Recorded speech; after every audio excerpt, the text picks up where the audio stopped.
So the first thing we want to do here when we're going to put drawers together, I'm assuming you've already got them cut.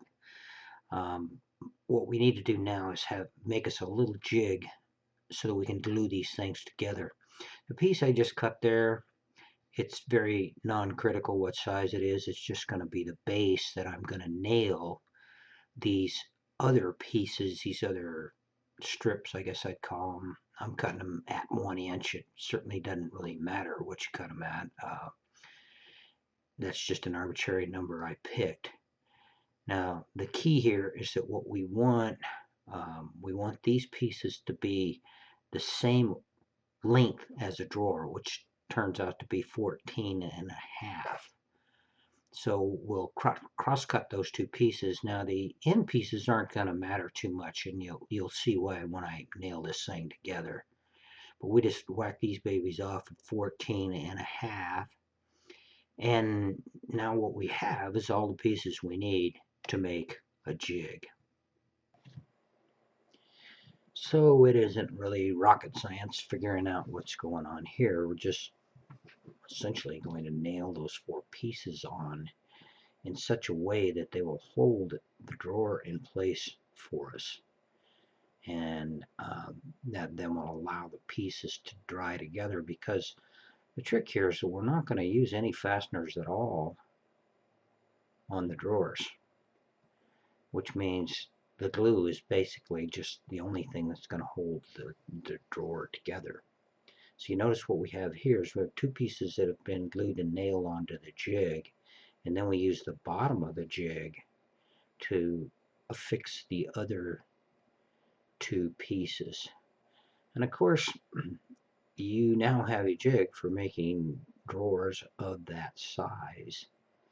And your box, like a grubby one, for example, will hold up to 4 drawers if you want to do that. Honestly, I'm not sure it makes a whole lot of sense to put a whole lot of drawers in. Drawers have a weight to them, just as everything else. And the more you have, the more stuff you're going to be tempted to carry. That's half the problem with check boxes. Is you want to take only what you need, otherwise it gets heavy real fast. So we'll go ahead and stick this last piece on here. We now have us a jig.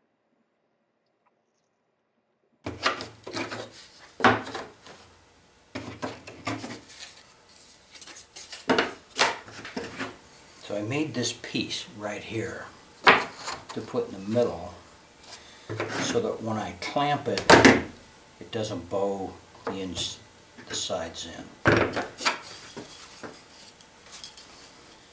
And now we're just going to do this number here.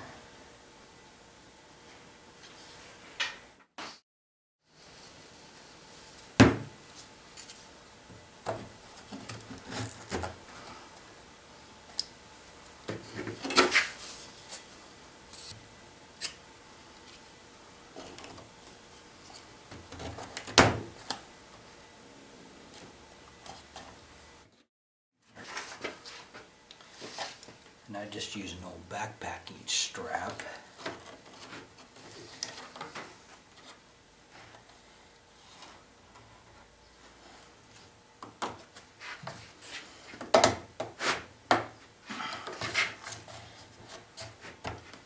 Now we want to make sure it's all the way down. We want to make sure these joints are good all the way around. Once we have that,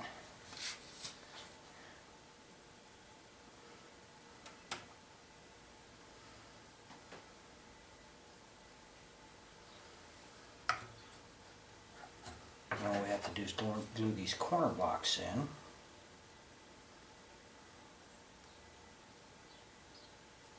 Of course, you could use square corner blocks. I just like the looks of these little 45-degree corner blocks is what I call them. But they do add a great deal of strength to that joint. See, it's more than strong enough. I have done them before with square blocks. I've done them without blocks, and they're still reasonably strong drawers.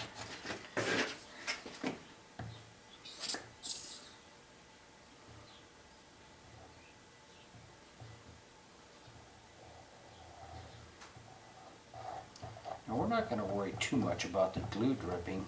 If you don't wait too long to take it off, that looks a little bit funny to me. I guess it's right.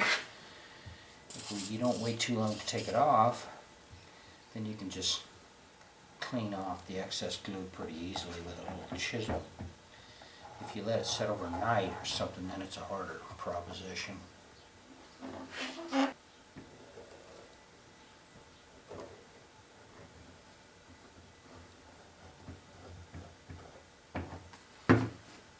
Now, put the bottom on it, but this piece right here is going to keep that clamp from bowing the edges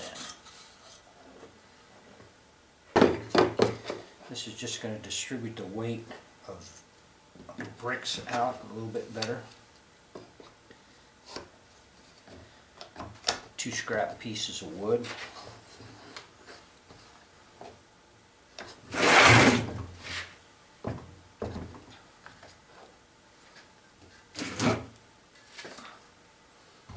Gotta love blocks. Cinder blocks are like one of the best tools in the shop. Okay.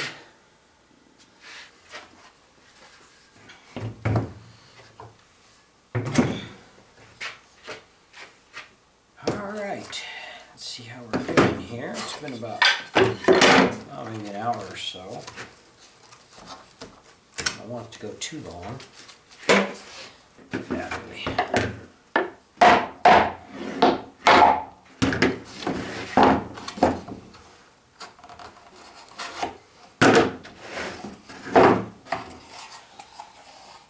What you got here, you see these little glue runs.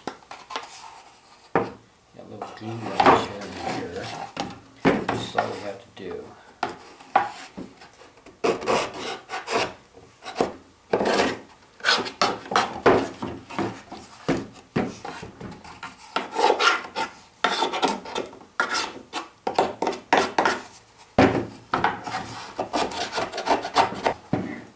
See, we've got some pretty big holes, pretty big gaping holes here, which doesn't really surprise me because this drawer is actually made from different batches of drawers that I made. Usually I cut all these parts at the same time, but I don't know, this could have been 3 different batches of drawers that this was actually made from. So, but what I'm going to do is show you how to patch these kind of things with glue and sawdust. Now, a guy could use filler, of course, but I don't know if you've noticed this or not.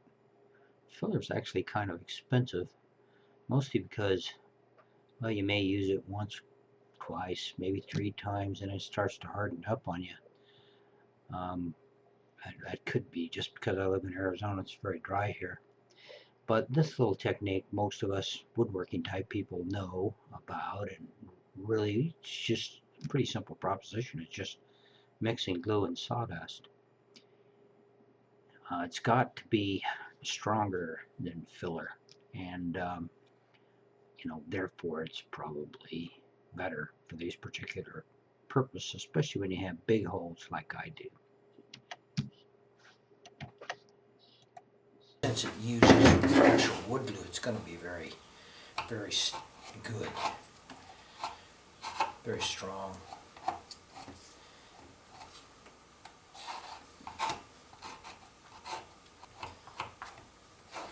Try to shove it right down into that crack.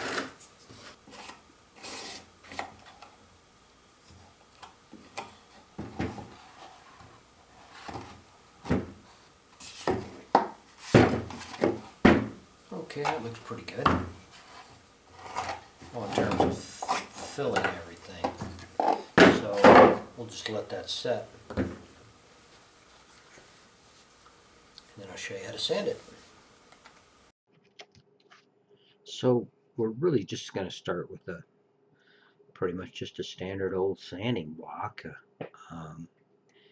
I am using pretty coarse paper here. That's probably, I don't know, 80 grit paper. When you're sanding with the grain, of course, it's no big problem, but as soon as you start to go across the grain, you got to make sure you don't run your block flat. keep it kind of at a little bit of an angle across so you don't put scratches in. And that's the whole technique. We're just going to take this thing and sand right on around. Now I usually start with the bottom, but then we're just going to go with an edge, turn it up, and we're going to do this on every single joint. Of course, mostly we're taking off all that excess mixture, glue and sawdust mixture that we put on. And I might also point out that this drawer set for probably a month. It's just taken me that long to get this video done. But you can leave it for quite a while. Doesn't really matter because sandpaper will take it right off for you. Now when we do these, when you have two ends that come together, you sand across them is probably your best bet. But again, we don't want to sand across the grain on the wood. And you'll notice it's really no big trick to get these things sanded out with a block. However, I do realize that there are people who don't know how to use a tool unless it plugs in. And of course, you could use your finishing sander. Honestly, I think it's probably quicker by hand, but you know, finishing sanders work okay. You can still round the edges, and you know, I'm still using pretty coarse paper on that sandpaper, 80 grit, 100 grit. I don't know what it is, but it's coarse because I'm actually trying to remove material. I'm not trying to smooth out the wood or anything. I'm just taking off that that extra mixture that's on there. Another thing I like to do is sort of clean that top edge off a little bit. Sometimes you can end up with splinters up there. And if you just take your block or your sander, whichever way you choose to do it, and just kind of knock the edge off, sort of put a little bit of a chamfer on it, I guess I'd say, both on the inside and the outside, and any sharp little corners you might have. It's probably a good idea just kind of round them a little bit. Around that half hole I have there, I'm just rounding off those corners just a little bit. And then, you know, you can, if you feel like it, you can go ahead and sand out the top a little bit, take out your saw marks, that kind of thing.